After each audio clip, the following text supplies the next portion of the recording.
questions on his behalf. Thank the Prime Minister. Questions without notice. The Leader of the Opposition. Thank you, Mr Speaker. My questions to the Prime Minister.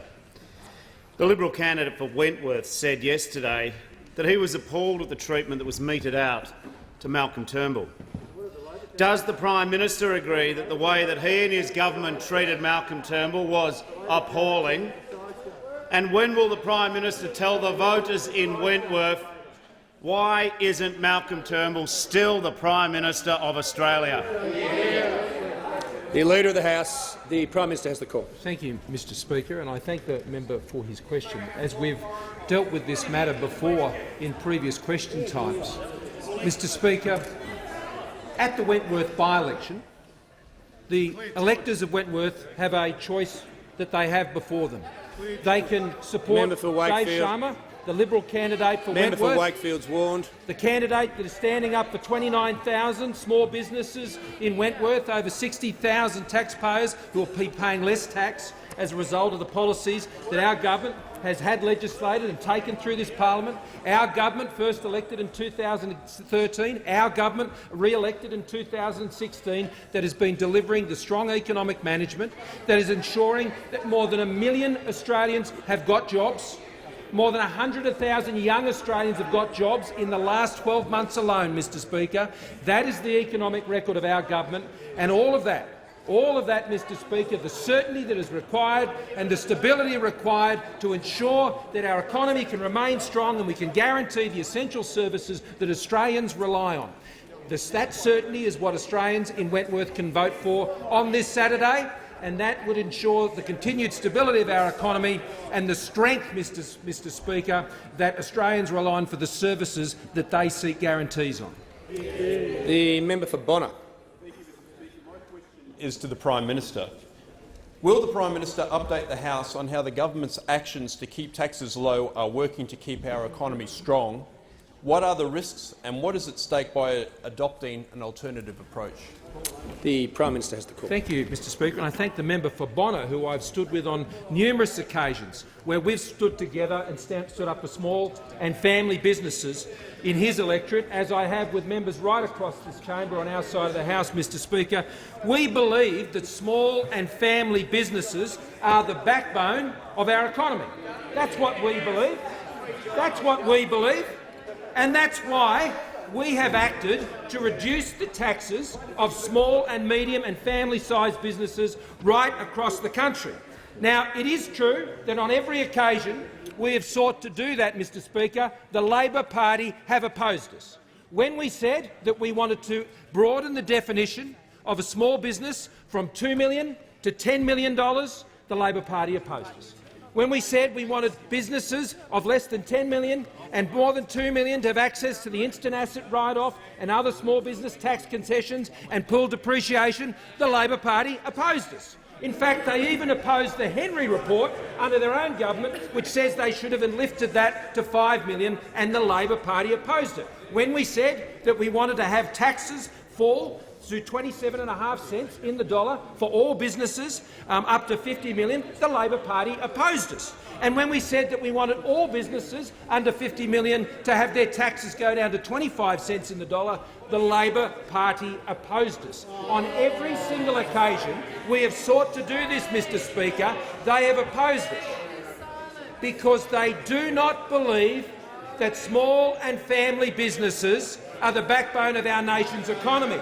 And they may be shamed and embarrassed and dragged kicking and screaming, Mr Speaker, to now support the bill that has been introduced by the Treasurer today to fast-track those tax cuts for small and family businesses to 25 cents of the dollar.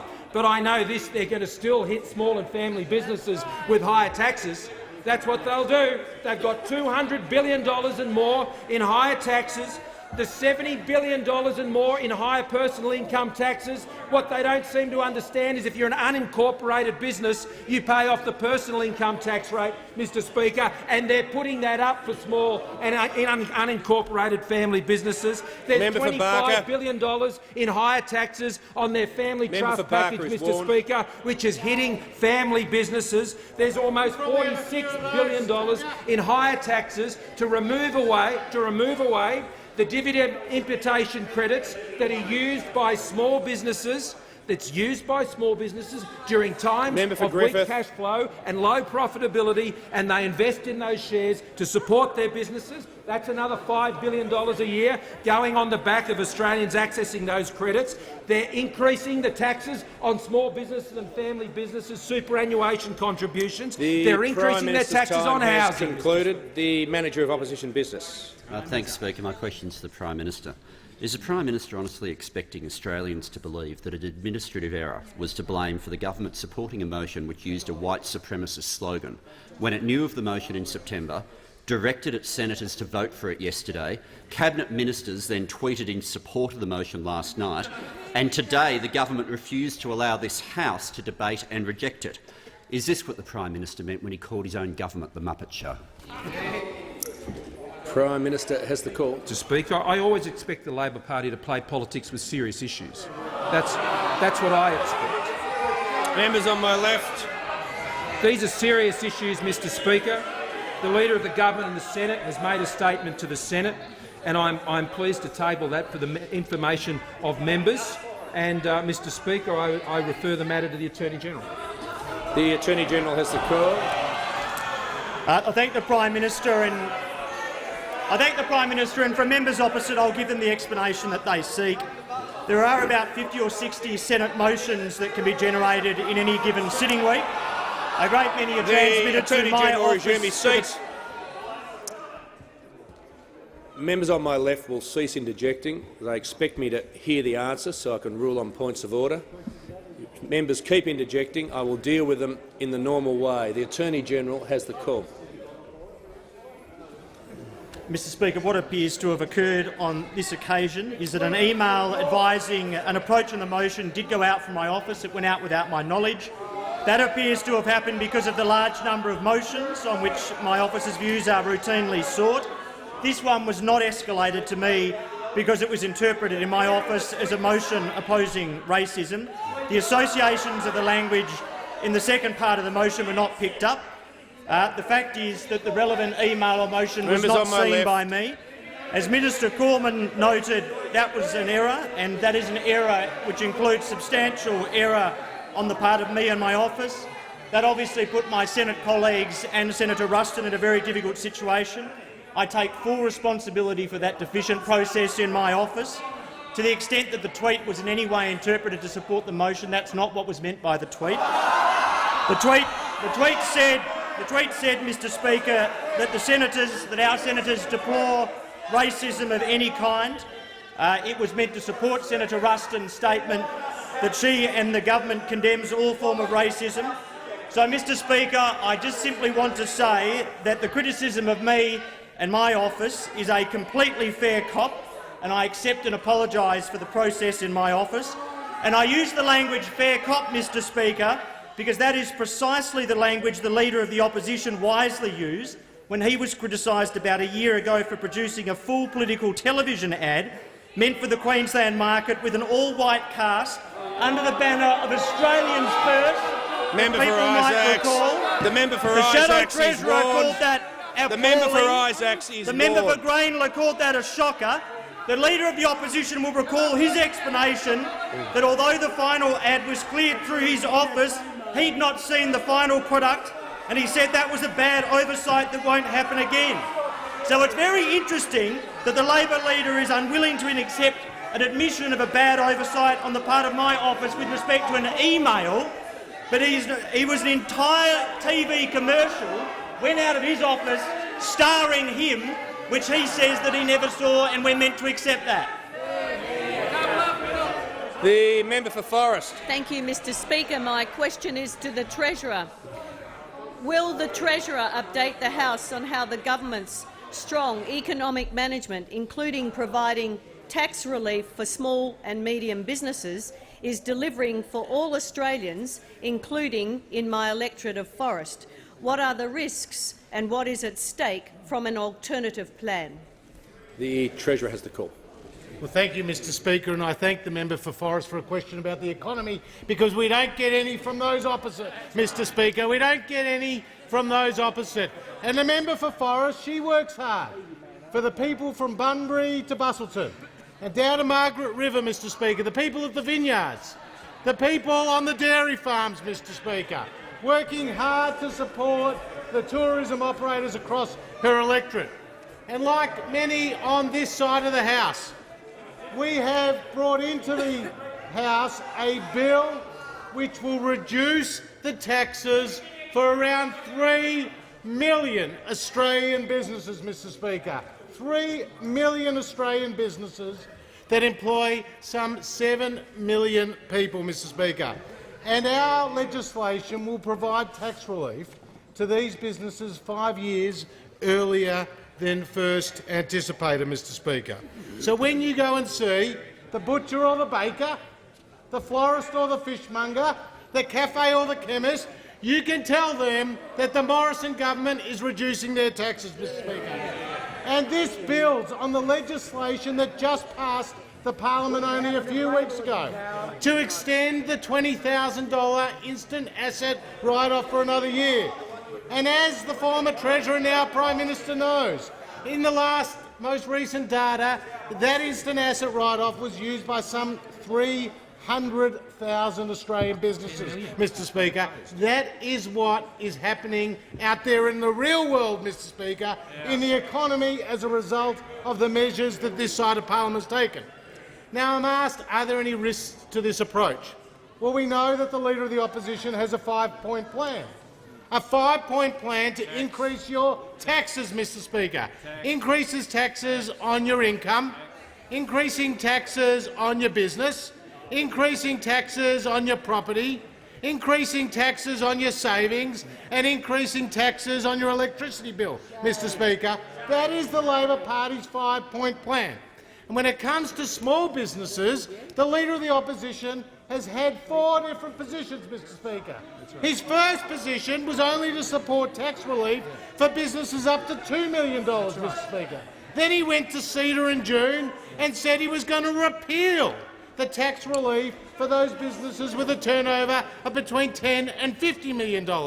Now he says he supports the tax relief for businesses with turnovers up to $50 million. And as the Prime Minister said, he's got a 4th position.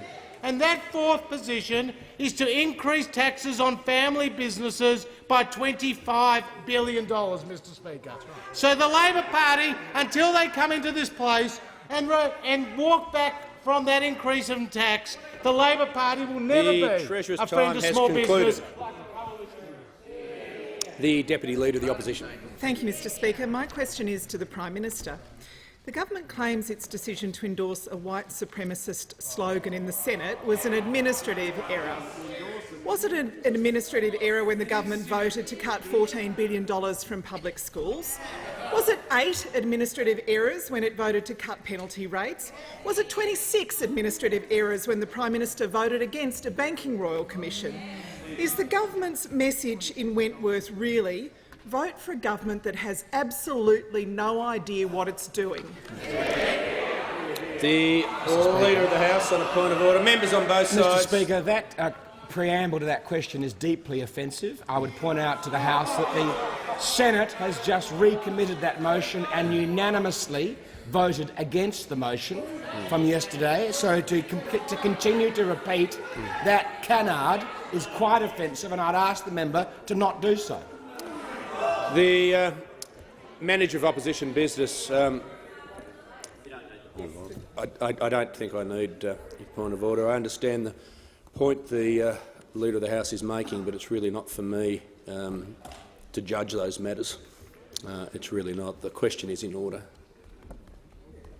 Prime Minister has the call. Thank you, Mr Speaker. The electors of Wentworth have an important choice to make on Saturday. They can support a government that has delivered economic growth that has been the envy of the developed world.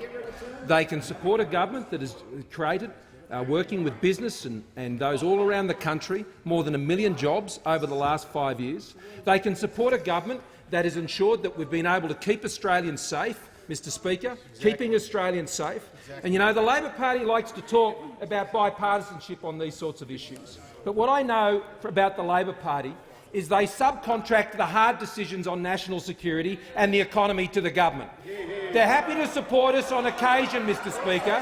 They're happy to support us on occasion.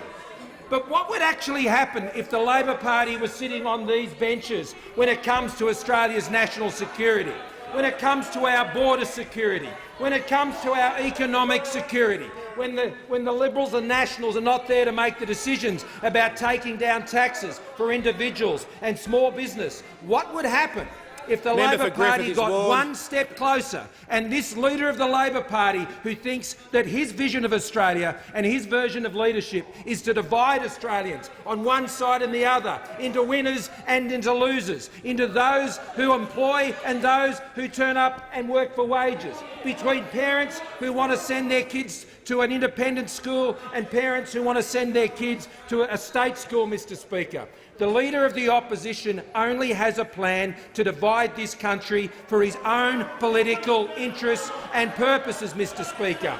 Our government has a plan to keep our economy strong, to ensure that we can guarantee the essential services that Australians rely on, that we take the difficult decisions to keep Australians safe, whether it's in the playground or whether it's overseas or whether it's on our borders, and we have the record for achieving that, Mr Speaker, and it's our plan and it's our record of a government that we are keeping Australians together. That's the plan that Australians can vote for in Wentworth on Saturday. And a vote for anyone other than the Liberal candidate puts the Wrecker, the Leader of the Labor Party, one step closer to taxing you more, slowing our economy, being less safe and driving Australians apart.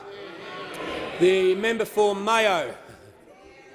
Speaker, my question is to the Prime Minister. Today the crossbench gave notice to introduce a bill to temporarily relocate children from Nauru for medical treatment. Prime Minister, there is an urgent crisis unfolding on Nauru. Of the 77 children on Nauru, 20 are suffering a critical medical condition. A further 28 need urgent medical treatment. There is widespread self-harm and suicidal ideation. The AMA believes children on Nauru must be immediately relocated and given access to specialist physical and mental health care. Prime Minister, will you support the call of the crossbench and some of your backbench and temporarily relocate children from Nauru so that they can receive the medical care that every child deserves? The Prime Minister has the call. Mr Speaker, and I thank the member for Mayo for her question, and I'd be very pleased for the Minister for Immigration to provide the member and other crossbench members who are interested in an update on the issue of transfers that continue to take place on a case-by-case basis on the basis of medical advice provided to the partner by those who are responsible for providing medical care on Nauru. There have been quite a number of transfers that have been undertaken recently and over a longer period of time. And so the statistics which you've quoted, I think, can be readily updated as a result of such a briefing, and we'd be very happy to provide an update to the figures that you have available to you, because some work has been done further over the last month on these issues, as you would expect it to. Now, where there are cases that require attention, then members of this chamber have the opportunity to raise those with the Minister for Immigration, and they can be dealt with. And we will continue to do that, and we will continue to take advice from those medical practitioners who are resident there and based there, who are providing the advice about when transfers should take place. We act in accordance with that advice, and we welcome the opportunity to consider each and every case on its merits, and we will continue to do. And I'll tell you why. Because we do care about the children, because we took more than 6,000 children out of detention in this country. We stopped children getting on boats. We stopped those tragedies occurring, and we are dealing with the dreadful legacy of a government prior to ours that failed so terribly, and we will continue to do that. And we will work very closely with you and any other member who brings these cases forward in good faith, Mr Speaker, and we will ensure that those issues are addressed as they should be. But I would also urge the Labor Party and the crossbenchers in the Senate to reconsider their opposition to the bill. Manager of Opposition Business. Mr Speaker, I note the interjection from the member who was previously only the second most failed immigration minister in Australia's history. He does hold the record for seeing more boats turn up in 1 month than any other immigration minister. The failure, the failure, the failure, the failure, the failure, the failure, that I lived through as the shadow immigration minister while they just sat there and failed and the bodies piled up, Mr Speaker, is an absolute disgrace. And he can sit there in all of his outrage and in all of his squawking, Mr Speaker, but he has to live with the fact that he failed on his watch. The member for Murray. My question is to the Deputy Prime Minister and the Minister for Infrastructure, Transport and Regional Development. How does strong economic management allow the Australian government to deliver tax cuts for individuals and small businesses in regional Australia? What are the risks and what is at stake if our plan to deliver a strong economy is put in jeopardy? The Deputy Prime Minister. Well, thank you, Mr Speaker, and I thank the member for Murray for his question, Mr Speaker. Strong economic management means that people who pay taxes, people who earn money can actually have a bit more money in their pocket, a bit more money to spend on the things that they want to be able to spend it on, keeping more of the money that they earn. Strong economic management means we can reward hard-working small businesses, hard-working individuals, Mr Speaker. We know that 3.2 million small businesses and family enterprises make up for 7 million hard-working Australians. That's who they employ, and certainly in the member for Murray's electorate, there's many small businesses, 18,000 in fact, employing many hard-working Australians. Businesses such as LDK, Trailers and Truck Trays in Shepparton. It's owned by Bob Johnson. Bob's a good bloke. He says that LDK take great pride in providing quality trailers and tray bodies not only to the Goulburn Valley area but to Victoria and Australia-wide. And as you travel around the roads, you can see those great examples of the trays and trailers that are being constructed right there in the member for Murray's electorate. Mr Speaker, they're travelling around on the great roads being provided by the great infrastructure package, $75 billion. That pipeline of investment that is making sure we build better roads, making sure that we get people home sooner and safer. Now, LDK started in 1987. It's grown into a new, larger premises. It employs 25 local and experienced staff. There's Bob. He's having a go. He's backing himself. He's taking risks. That's what small business owners do. They take a risk. They back themselves. They don't need to be told that their whole workforce needs to be unionised. They don't need to be told that they have to pay higher taxes, because that's what will happen under those opposite. They source at LDK. They use highest grade quality materials. They've got an emphasis on Australian-made materials. How good is that? Fantastic. They're job creators. They're growing our economy. They're making sure that they're creating jobs. They're creating opportunities for young people, for apprentices, even indeed for older Australians. They're the sort of people that we want to back. They're the sort of people we are backing. They're the sort of people we know that we need to back, because we've, on this side of the House, run small businesses. We haven't, like those side of the House, want to run them into the ground. Those opposite never seen a business they didn't want to run a picket line out the front of. Never seen a small business that they didn't want to unionise. Mr Speaker, whether it's in Cobram or Euroa, whether it's in Kyabram or Numurkah, we're backing small businesses. We know that those opposite, for those people in the member for Murray's electorate in Yarrawonga, they want to tax them longer. That's what they want to do, Mr Speaker. They want to run small business into the ground. We back them. We back them all the way, and we will continue to do so. Concluded. The member for McMahon. Thanks, Mr Speaker. My question is to the Treasurer.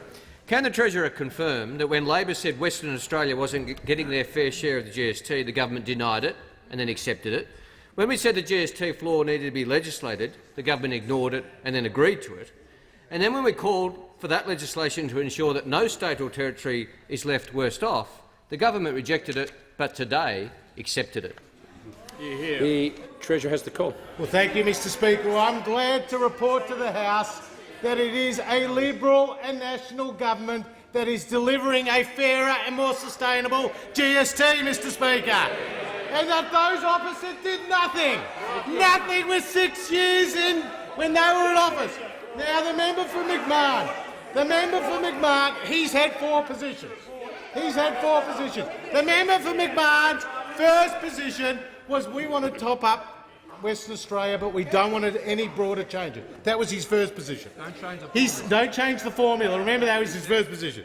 His second position was that he supports the government's proposal. He wants to support us legislating. That was welcome. Then his third position was, I'm not so sure about this, I might take a step back. His fourth position was, I want more information. Now, Mr Speaker, the best though, and I have to say David Speers is always pretty good for an interview. The best was David Speers' interview with the member for McMahon on the 8th of July. And David Speers asked him about the GST. He couldn't give an answer 10 times. 10 times he was asked for a straight answer on the GST. So David Speers said about Labor's position on the GST, he said, how quickly are you going to work through this? Member for McMahon. Well, constructive criticism, David, is our position. I'll repeat that. Constructive criticism, David, is our position, Mr Speaker. Now, the Labor Party took no action when they were in government. We, on the other hand, led by the then Treasurer, now Prime Minister, came up with a policy reform that is now being supported by states and territories, which will avoid a repeat of the situation where Western Australians only got 30 cents in the dollar, and will ensure a much more fairer and sustainable system which will leave every state and territory better off. We're putting more than $9 billion to the states and territories. We're legislating a floor at 75 cents in the dollar. We're equalising to the stronger of Victoria and New South Wales, and we're ensuring that all Australians, regardless of their postcode, are better off under the Liberal and National Party's reform to the GST. The member for McKellar. My question is to the Treasurer. We alternate. Member for Isaacs. Yes. Member for McKellar. Sorry to detain the member for Isaacs. My question is to the Treasurer. Can the Treasurer update the House on how the government is backing older Australians by providing economic security and certainty, including in my electorate of McKellar? What are the stakes and what is at risk for taxpayers if other approaches prevail? The Treasurer has the call.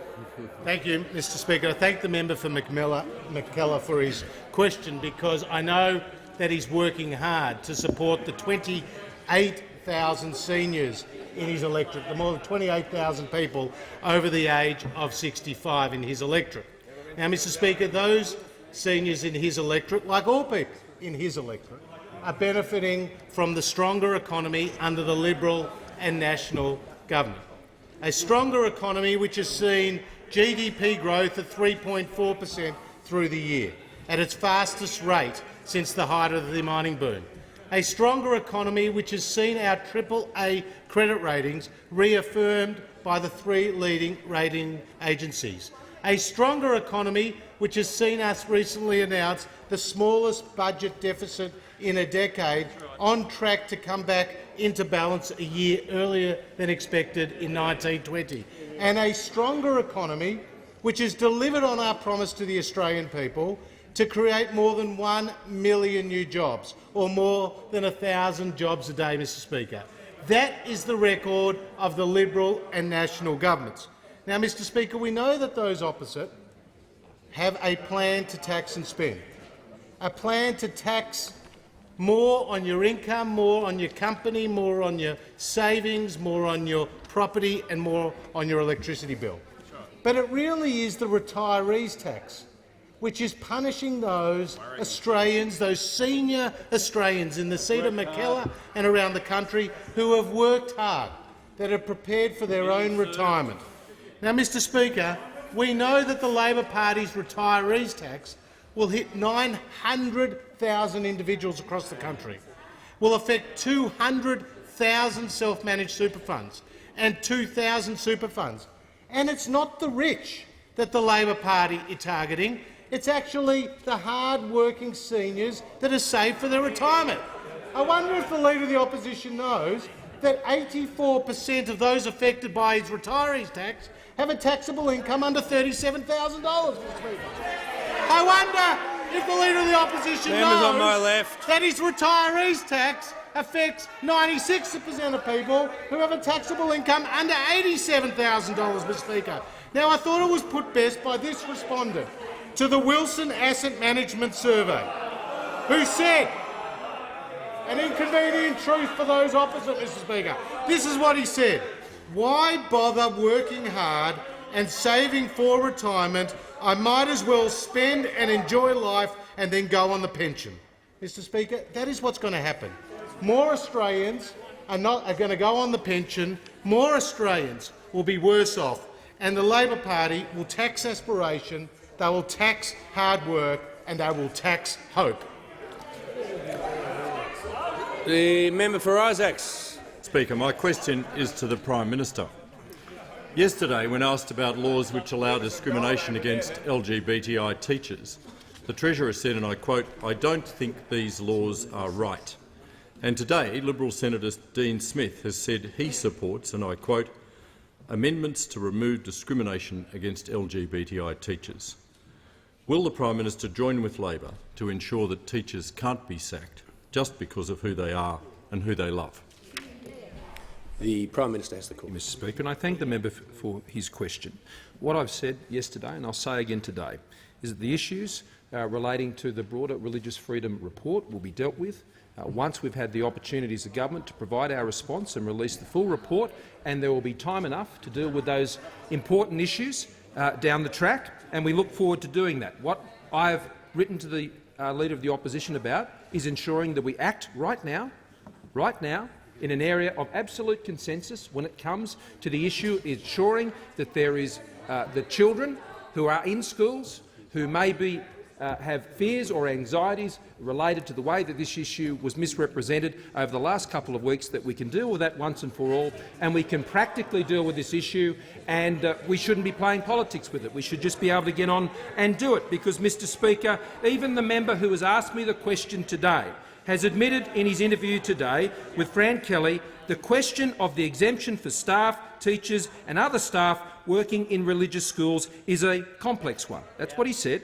He said we're going to continue that conversation that the Leader of the Opposition, it's a bill spoke of with religious schools, with religious organisations that run schools, as to how to deal with this complex problem. Now, there are many views on this, and we will deal with those views, and we'll do it in an orderly way, and we'll do it in an adult way, with proposals before us that can be consulted on and discussed. But what I think we should be doing now is legislating and taking the opportunity of this sitting fortnight to legislate to ensure that children are protected from the laws that were introduced. I remind those opposite by the Labor Party. They introduced them. The member for Sydney only said in January that there were no plans to change anti-discrimination exemptions, and she only said on the 12th of October it is not Labor's plan to reduce any of the existing exemptions. Now, I am happy to concede that there are many positions on this, and this is a complex issue, as the member for Isaacs has said. So we will deal with it in a methodical way when there is a proposal on the table from the government in response to the review, and then we can deal with that matter. But for now, the attorney is working with the shadow attorney to ensure that we have a legislative amendment to honour what I wrote to the Leader of the Opposition about, flagged on the weekend, and I wrote to him on Monday. The member for Bennelong. Thank you, Mr Speaker. My question is to the Minister for Jobs, Industrial Relations and Women. Will the minister update the House on how the government is helping more Australians to get a job? What are the risks and what is at stake if a different approach is adopted? The Minister for Jobs, Industrial Relations and Women. I thank the member for Bennelong for his question. He, like all of the members on this side of the chamber, stand for jobs, for more jobs for millions of Australians. And it was a great pleasure to join him in his electorate only the other week to visit those hard-working businesses in Macquarie Park that are employing so many Australians. And he is proud of our record since coming to office, which has seen the creation of the economic conditions that has seen more than 1.1 million Australians employed as a result, new jobs created. And under this government, there are more people in work than ever before and more women in work than ever before. We have seen record levels of young people employed in this last financial year alone, 100,000 jobs created, and more older Australians who are wanting to remain engaged in the workforce. Thanks to the new job creation that we are seeing, more and more of them have the opportunity to do so. But under those opposite, we would see, with their economic mismanagement, a great risk to job creation in this country. Those opposite, Mr Speaker, couldn't be trusted to run a bath, let alone to run an economy. When they were last in office, youth unemployment was going backwards. Full-time employment for women was going backwards. And I remind the House that they have not delivered a surplus in this millennium. So, as we know, the Leader of the Opposition has completely given up on actually having sensible economic management. He is completely and utterly under the thumb of militant union bosses and their extremist demands. Already he has said he would get rid of the Australian Building and Construction Commission that is providing protection for small and family businesses and their workers right across the country. Now, this of course, is the dream of militant union bosses like John Setka, who has already 59 convictions against his name, including convictions for assaulting police officers. But of course he is not done yet. As we see revealed in The Australian today, he will also shut down industries at a time. After years of industrial peace, the opposition leader wants to usher in industrial anarchy, and it will mean that we are seeing our cities grind to a halt, gridlock on our roads, hospital beds will close, surgeries will be cancelled, parents will not be able to go to work because the schools will be closed and their childcare centres will be closed. He wants to return us to the industrial disputation of the 1970s, the minister's time has and no one expired. wants to. Order. I'd like to inform the House that we have joining us in the gallery this afternoon a parliamentary delegation from the Dominican Republic, led by the President of the Senate, Senator Ronaldo Perez. On behalf of the House, I extend a very warm welcome to you. The Deputy Leader of the Opposition. We're very impressed. Thank you, Mr Speaker. My question is to the Prime Minister. The Prime Minister is refusing to act on removing discrimination against LGBTI teachers until after the government has released the Ruddock report. Why is the Prime Minister keeping the Ruddock report a secret until after the Wentworth by-election? After 5 months, why do Australians, including voters in Wentworth, have to wait until after the by-election to know what the government will do? If the Prime Minister isn't planning anything harmful, what does he have to hide? The Prime Minister has the call. Members on my right. Well, Mr Speaker, all the recommendations of the report have been reported in the press already. So they're known and they're out there. So they're well known, they're out there. What I am doing, Mr Speaker, I am ensuring that the government's response will be prepared and will be provided in an orderly way, and that will provide the opportunity for this parliament to properly consider what are very sensitive and complex issues that the member for Isaacs has properly recognised as being quite difficult to work through. Now, there are many different views in this chamber and outside of this chamber, and I think we should work together to resolve those and deal with these matters in an orderly way. Now, Mr Speaker, it was only a week ago that the member for Sydney, when said, should these laws be abolished and should we have this discrepancy, she said, look, it's not Labor's plan to reduce any existing exemptions. That was her policy a week ago. And now she's coming in here and lecturing us on laws that the Labor Party introduced and took through their cabinet, which provided the very discriminations that she is now saying should be reversed, and only a week ago she said they shouldn't be reversed.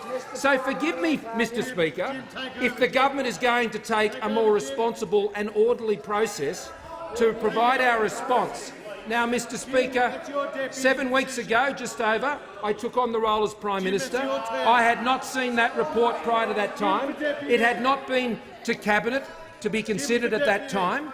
And in the last 7 weeks, Mr Speaker, I've been focusing on the drought. I've been focusing on small and family businesses' tax cuts. I've been focusing on a Royal Commission into residential aged care. I've been focusing on electricity prices and bringing them down. These are the issues that I have been focusing on as Prime Minister with our team, Mr Speaker, and we will deal with these very important issues around religious freedoms in an orderly way and in a way that is respectful to all the participants. But what I would ask, and what I've written to the Leader of the Opposition to do, is in the area of most acute anxiety because of the misrepresenting of the proposals in the Ruddock Review that created unnecessary anxiety with students because of their sexuality or their gender identity. We would like to see that issue resolved with these matters come before this parliament. I think we should operate in the area of obvious consensus and get it done and not allow other issues to distract us from that task. The member for Barara. Thank you, Mr Speaker. My question's to the Minister for Defence. Will the minister update the House on how the government is strengthening Australia's national security through building strong international relationships, particularly with the State of Israel? What are the risks and what is at stake if the government doesn't prioritise our national security? The Minister for Defence. Thank you, Mr Speaker, and I thank the member for Barara for his question. Mr Speaker, in the 24 years since I first visited Israel, our relationship with Israel has grown stronger and stronger. Our first innovation landing pad, as I was actually the minister at the time, we put the innovation landing pad in Tel Aviv. Yes, I was. We now have a regular 2-star defence dialogue with Israel, which actually I initiated in the portfolio.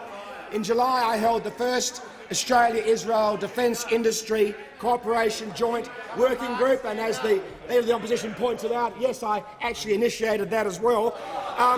And we have genuine defence industry partnerships with companies like Elbit and IAI and Rafael, which has just created an Australian subsidiary here called Varley Rafael, which will be well known to people in the Newcastle area, and of course Plasan, Mr Speaker. So we have put a lot of effort into that relationship over the last quarter of a century. It's been better and better. But one thing that hasn't changed has been our long-standing respect for the values of the State of Israel and the Israeli people.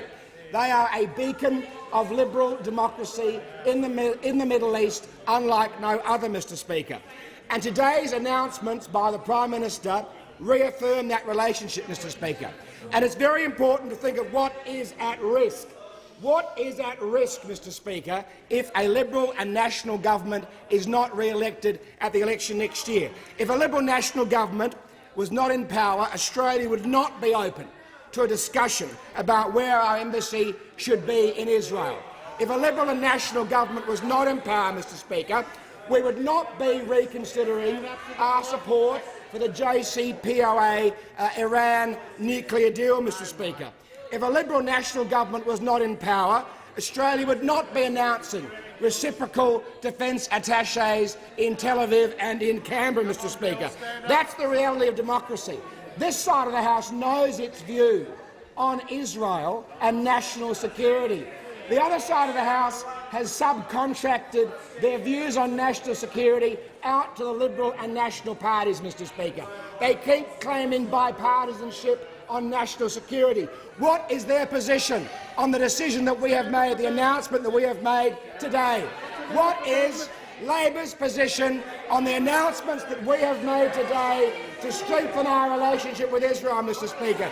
The truth is, Labor is riven by division over Israel, Mr Speaker.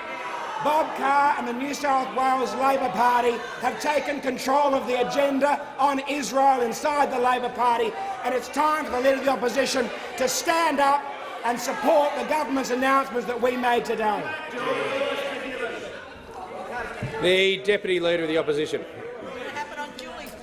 Thank you, Mr Speaker. My question is to the Prime Minister.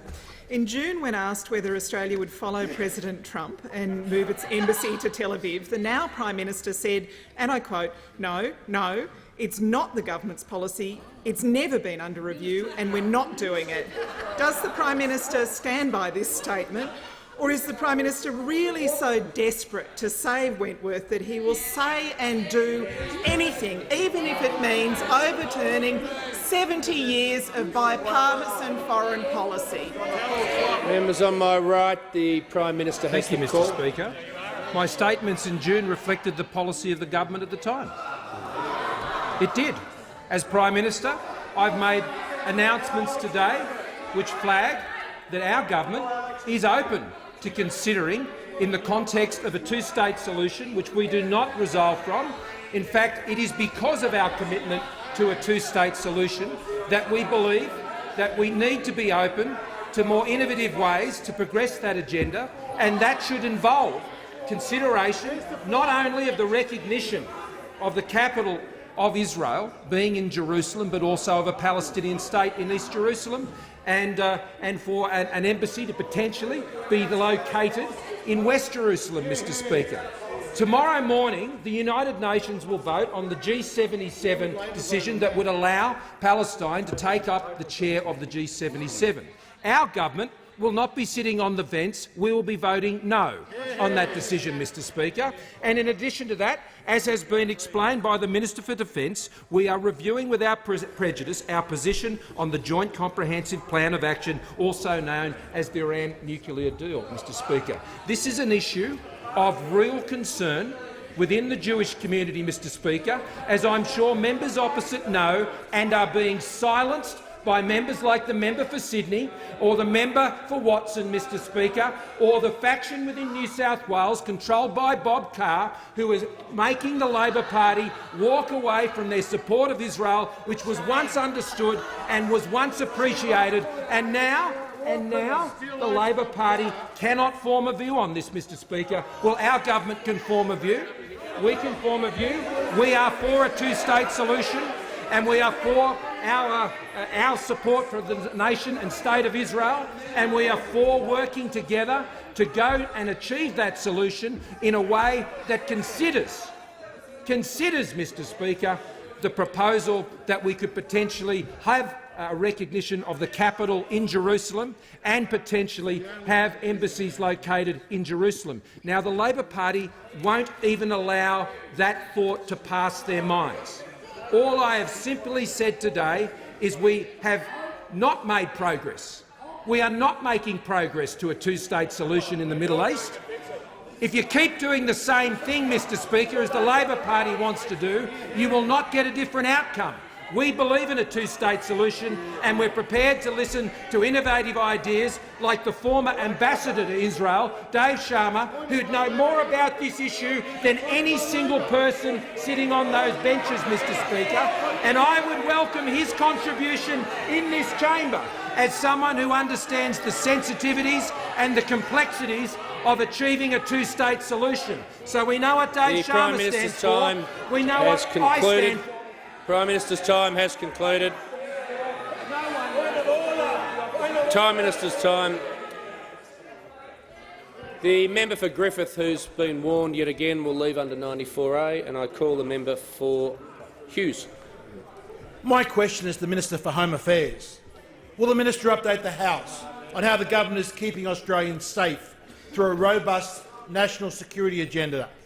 And what are the risks and what is at stake for our national security from a different approach? The Minister for Home Affairs. Thank you very much, Mr Speaker. I thank the honourable member for Hughes for his question. I want to update the House, Mr Speaker, to advise that 90 people now have been charged as a result of 40 counter-terrorism-related operations around Australia. That is since the 12th of September 2014, when the national terrorism threat level was raised.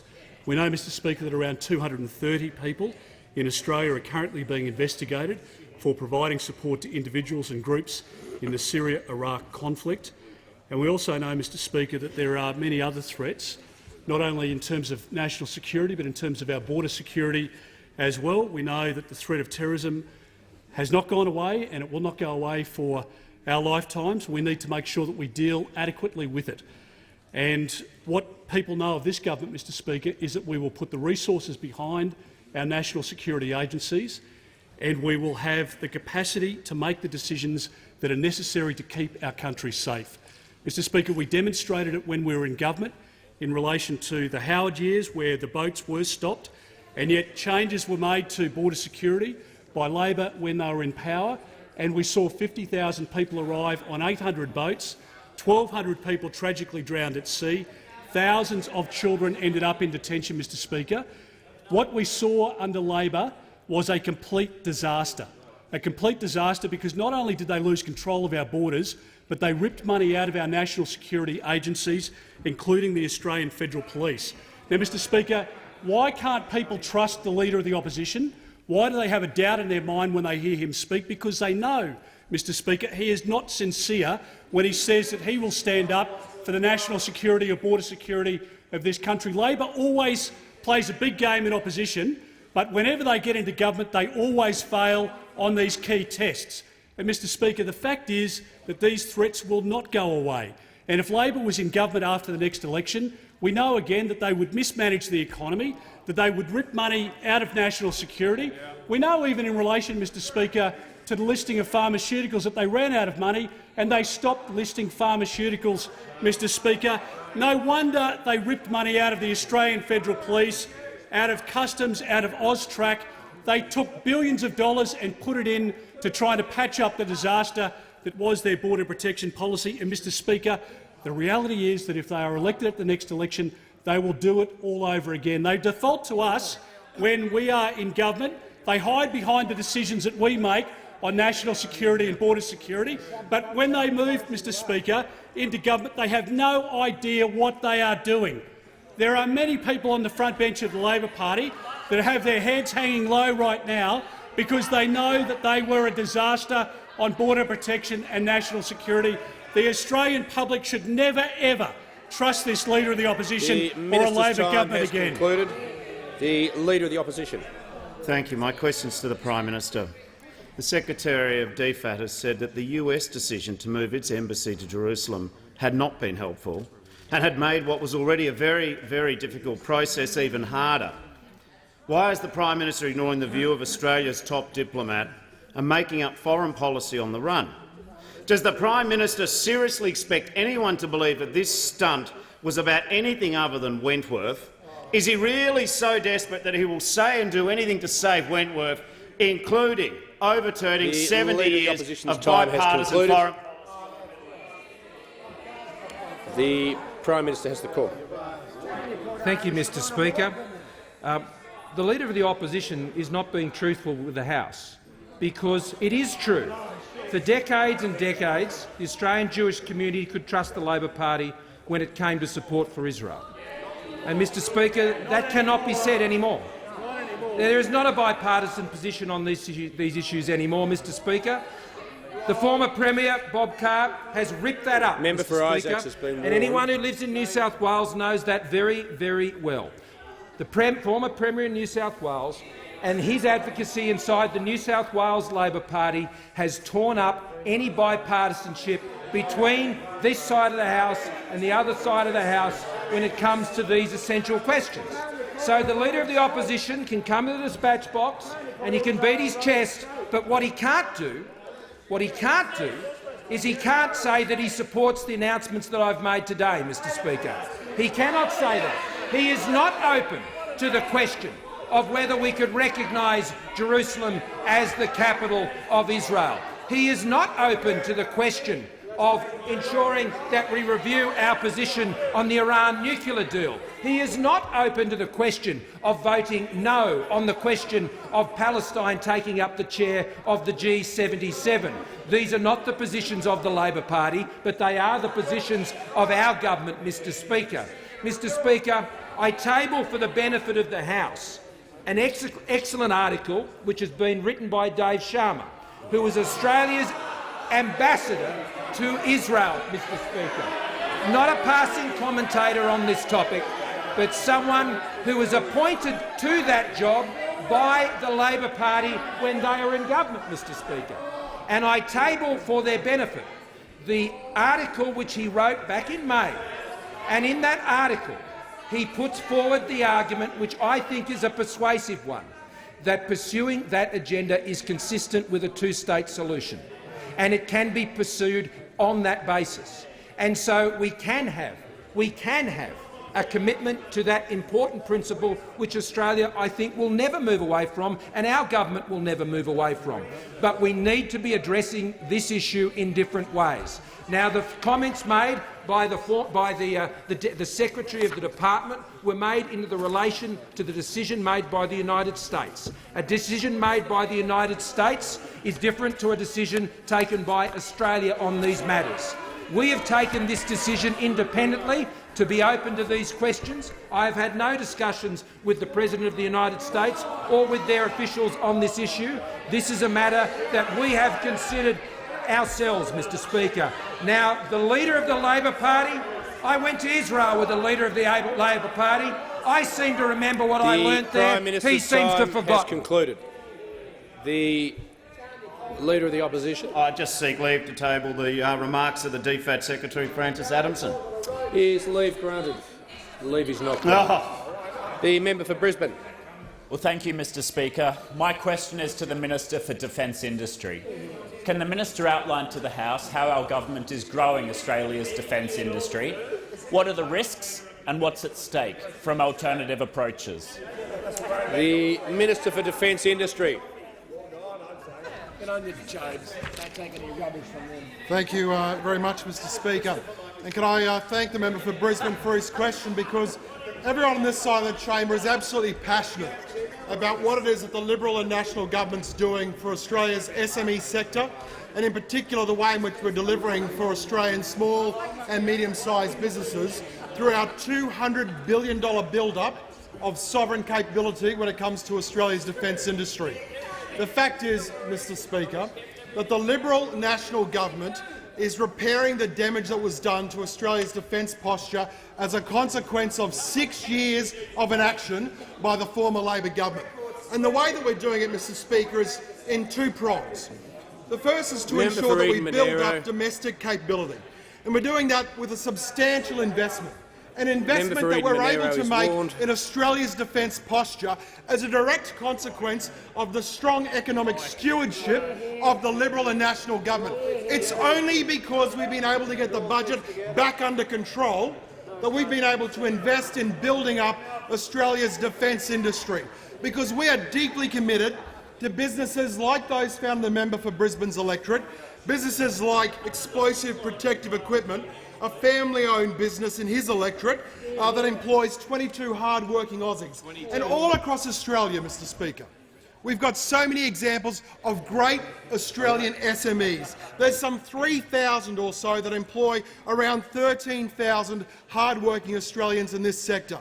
And because we've got the budget under control, we can invest this $200 billion. But the second prong of our strategy, Mr Speaker, is to make sure that we provide direct support to boosting the prospects of Australia's SME sector.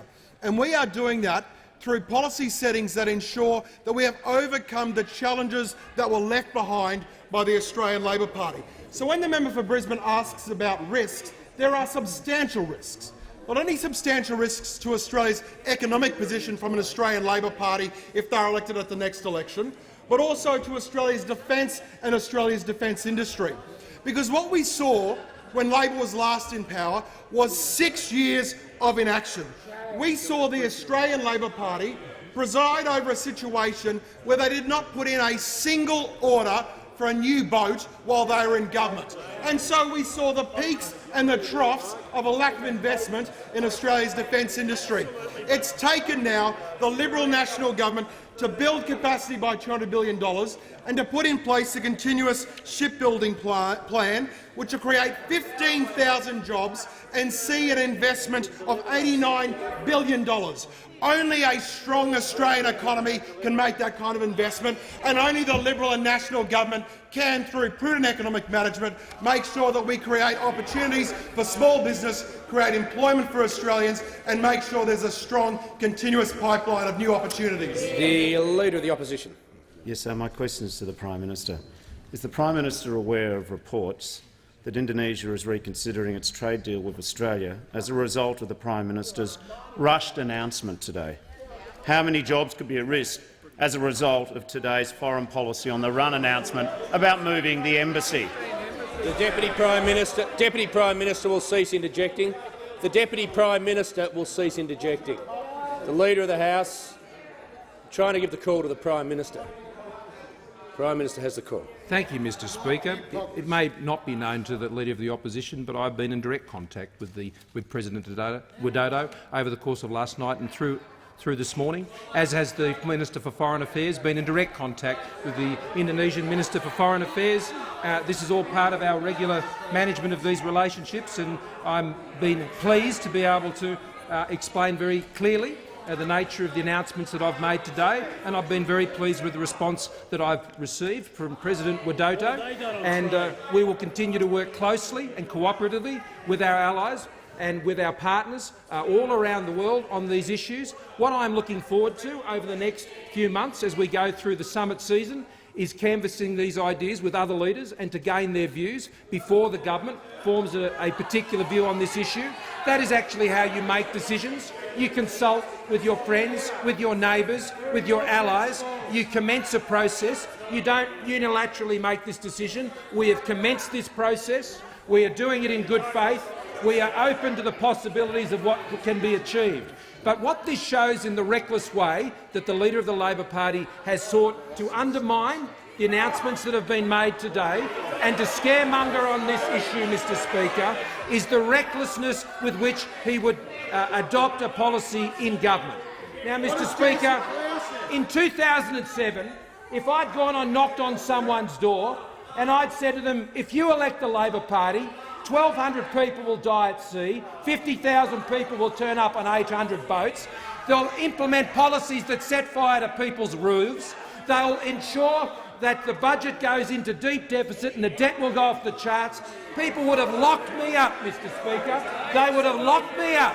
And I heard the Leader of the Opposition saying, oh, the chicken won't lay eggs and all the rest of it.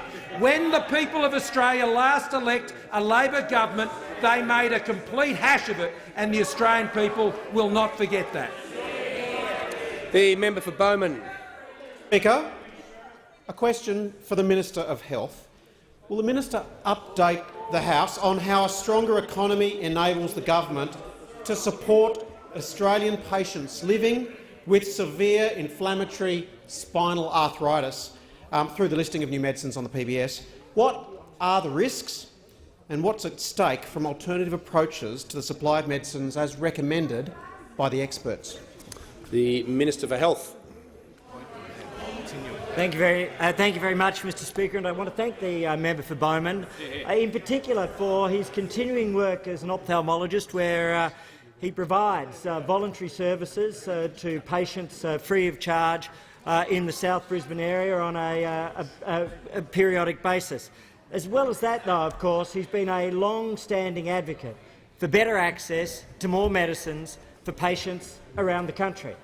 He's right, though, there are risks to that continuous supply of new medicines, and he knows that because he's seen the recent history. He's seen the history from 2011, when in the very budget papers of that year, Labor declared that given the current fiscal environment, the listing of some medicines would be deferred until fiscal circumstances permit. And just to remind the House, these were medicines for deep vein thrombosis, for in vitro fertilisation, for severe asthma and for schizophrenia, amongst other things. But I asked myself, who would have been the decision-makers to stop the listing of new medicines? And of course the Treasurer of the day, the member for Lilly, is well known, now elected as the new president of the Labor Party, so in charge of the party. But I was wondering, who was the assistant treasurer at that time responsible for that decision? And I was reminded that the assistant treasurer, when Labor stopped listing new medicines, is the now Leader of the Opposition. The current Leader of the Opposition, the would-be Prime Minister of Australia, was present at the table when Labor decided to stop listing new medicines for asthma, for deep vein thrombosis, for IVF and schizophrenia, amongst other things. So there's a simple question for the Leader of the Opposition. Will he apologise now to those patients who were denied medicines on his watch? Will he apologise, and if not, will he explain why he deliberately made a decision to deny them medicines? Because the correct answer is that Labor could not manage the budget, but nor could they care about the patients. By contrast, we have just made a decision and just listed Simponi, a medicine which is going to help with chronic inflammatory spinal disease. I met a beautiful young man, Casey, who was unable to get out of bed. Now he's back training with Subiaco in the Waffle, running because he's been given compassionate access to this medicine. And Simponi will be available on the PBS from the 1st of December, but already on a compassionate basis because of a deal we've struck, for 4,000 patients, saving them $15,000 a year, but above all else, giving them access to a medicine which will transform their lives for the better. The member for Hunter. My question is to the Minister for Regional Development. Is the minister aware of a report today headed, and I quote, "PM walking all over McCormack, Nats say"? The same report revealed that in an attempt to garner support for an ag visa and his own position, a very well-known national stakeholder has been ringing around for about 3 weeks in the face of ineffective representation on the ag visa. What is the minister's response to that stakeholder? And yes, Minister, we all know who he is. The Deputy Prime Minister has the call. Well, I thank the Shadow Agriculture Minister for his interest. Mr Speaker, I have to say that back when we first got into government, Mr Speaker, I always put my name, always have, and put my name to a story. I don't take any countenance, and I certainly don't listen to anything where people are not prepared to put their name to it, Mr Speaker. And you should listen well to member for Maribyrnong, because while they're picking on me, they're leaving you alone. But rest assured, Mr Speaker, I've always been prepared to put my name to everything I've ever spoken to a journalist. And you can ask any journalist in the gallery, if I've got something to say, I put my name to it. And we've got the member for Warringah sitting up there, and he can full well account for the fact that, Mr Speaker, when I've said things, I put my name to it, because I know he phoned me a couple of times to ask me why I had made certain statements about things that the government were putting forward. And I said, well, Prime Minister, he was the Prime Minister at the time, well, at least I put my name to it. You don't have to worry about somebody who puts their name to something. You should probably perhaps worry more about people who background journalists, and I will never, ever background a journalist. And I think there is a cancer in Canberra at the moment, and it's people who background journalists, Mr Speaker, and it's no good for politics. It's no good for Parliament. It's true. And I have to say, Mr Speaker, there are people opposite who also background journalists. You'll find out for sure. You already are finding out, Mr Speaker. But you know what? The Australian people expect better. They expect better from politicians, and I see the member for Sydney nodding, because she agrees. And whether it's the Nats, or whether it's the Liberal Party, or whether it's the Labor Party, Mr Speaker, you know what? The Australian public just wants to get us to focus on what's important to them. And you know what's important to them, Mr Speaker? It's cost of living. It's power prices. It's the price of petrol. It's national security. It's border security. They're the things that the people out there watching this telecast, listening to the broadcast, They're the things that people want us to be focused on. Now, I am focused on those things. The Prime Minister is focused on those things. And you know what? Those opposite, instead of asking these sorts of questions, should be asking questions about the economy. Should be asking questions about the economy, because that's what's important for these inside Canberra games that you're playing. Well, you know what? They'll come back to bite you too. Don't worry about that. And people who background journalists, well, quite frankly, they have to look in the mirror and they have to ask, is that really serving the people of Australia? Is that really what I should be doing today? No, I'm focused on making sure that the people of Australia get well served, and I put my name to everything I ever say to a journalist. Time has concluded. The member for Boothby has the call. Thank you, Mr. Speaker. Mr. Speaker, my question is to the Minister for Industry, Science and Technology.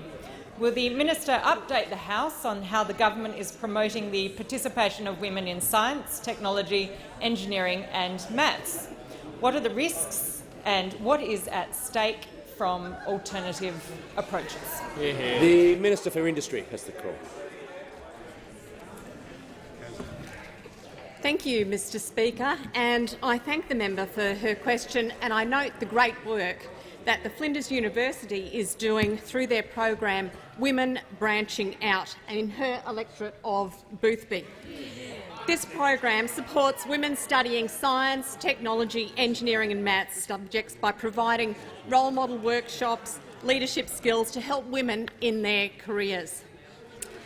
Mr. Speaker, as an engineer who graduated quite a number of years ago as a mechanical engineer through the Queensland University of Technology, I was one of 2 women in that class. And as it turned out, myself and the other female there were the first 2 women to graduate from the Queensland University of Technology ever. Some years later, the figures haven't changed dramatically.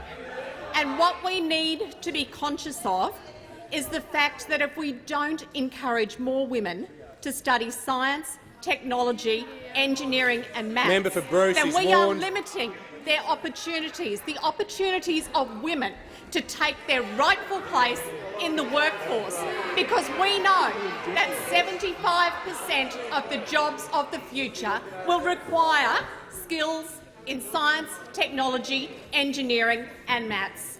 And at this point in time, we don't have that skill set here, and we must develop it. Now, the Coalition is absolutely committed to making sure that we support women to enter into science, technology, engineering and maths subjects at school.